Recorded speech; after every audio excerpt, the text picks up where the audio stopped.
Bonjour. Alors le troisième arbre qu'on trouve dans la Bible et qui est important mais qu'on ne repère pas toujours comme un arbre, c'est l'arbre de la croix.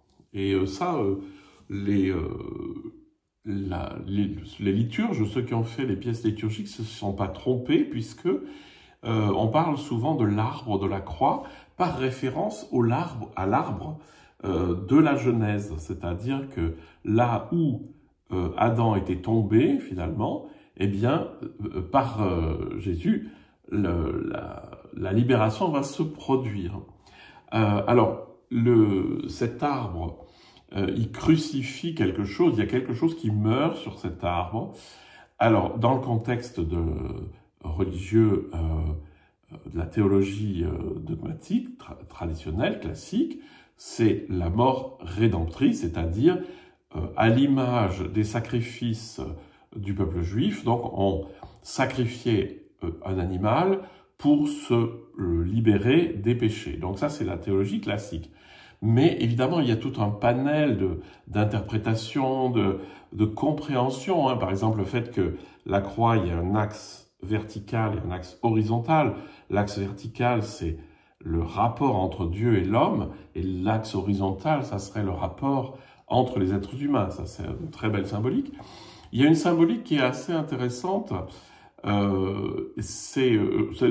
Étonnamment, on la trouve chez Ramana Maharshi.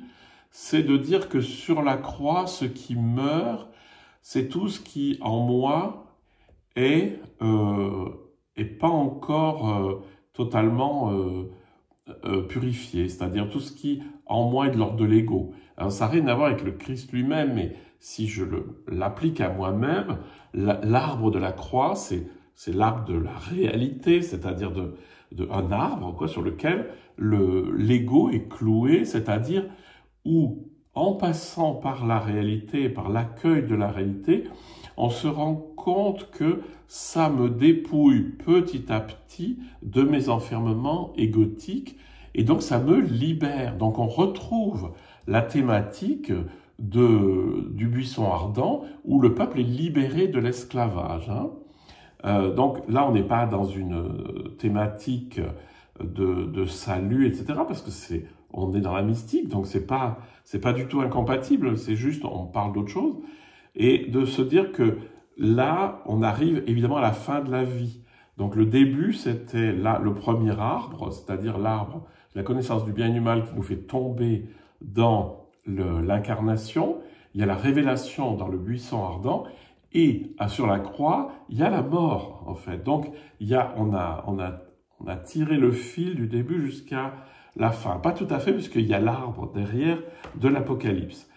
Donc, l'arbre de la croix, c'est le lieu sur lequel meurt tout ce qui en moi n'est pas divin.